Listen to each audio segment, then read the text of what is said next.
ETFs have revolutionized investment over the past decade or more. We're delighted to be able to bring you these regular ETF reports. And let's get one of our favorite guests on, Valerie Grimba, Director of Global ETF Strategy at RBC Capital Markets. It's great to see you. Thanks for having me, Andy. Just focus on Canada for a sec, if you would. It has been a big year of inflows into ETFs. Yes, really big record year, 2025. We hit the kind of inflow record even ahead of the U.S., but both markets are on pace for 20% growth in additional capital flowing into the ETF structure. And even in November, which saw some choppy trading weakness in the tech stocks, for example, there were still people buying equity ETFs. Yes, another month, another record. This year in the U.S., it was the highest daily average inflows into ETFs all year, $7.3 billion a day going into ETFs. And this is over double the 2024 run rate. So just incredible growth.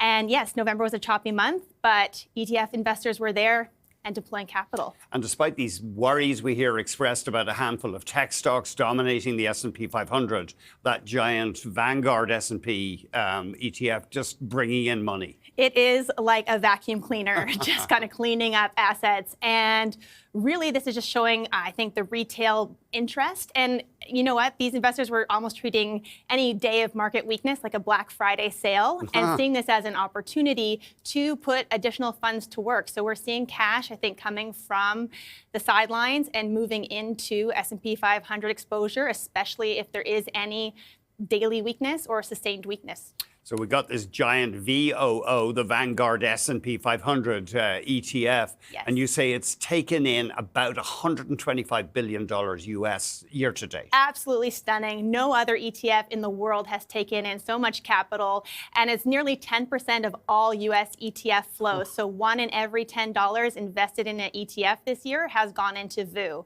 It's just incredible. VOO, is that what you call it? That's what we call the ticker. Okay, thanks. Yes. We always love to get a bit of jargon here. Yes. The leveraged ETFs have been another hot commodity this year. They come in different forms.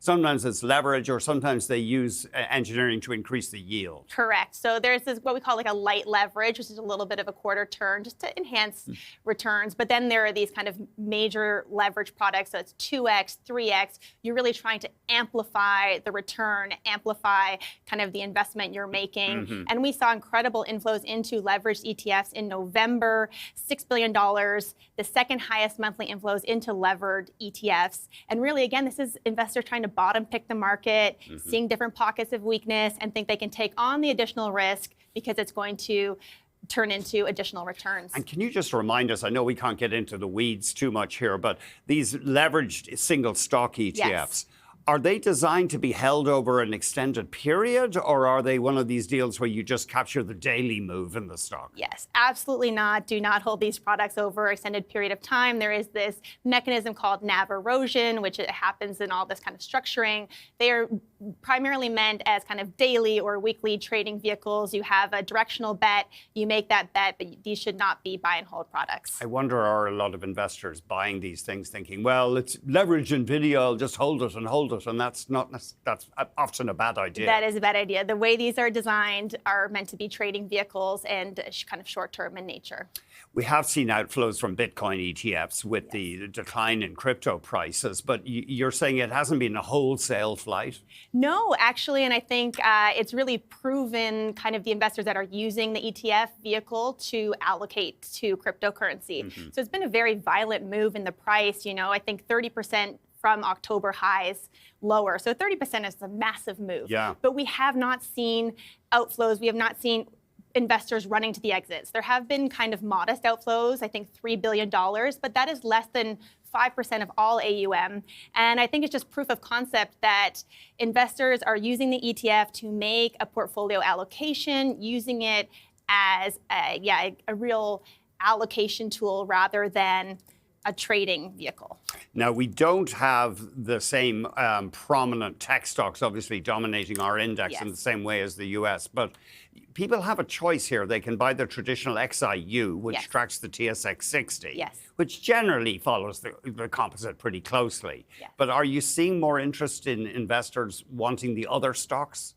Yes, we've seen the composite, which is a broader index, 250 Canadian equities versus just the largest 60. And we've seen consistent outperformance. And this outperformance has been the trend over the last few months, but we saw it even further exacerbated in November as well. This has really been driven by the materials sector. There's a larger weighting in the composite, and that has been a key driving force of this outperformance.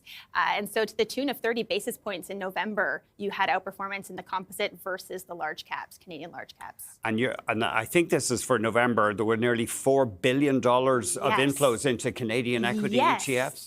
Absolutely incredible. And the $4 billion is 4x the kind of monthly run rate. And so this has really been driven by institutional demand. So really the institutions kind of backing this narrative and putting my assets to work through the ETF and buying Canadian equity exposure right now. So it's really been a proof of concept and really seeing those big flows follow the performance.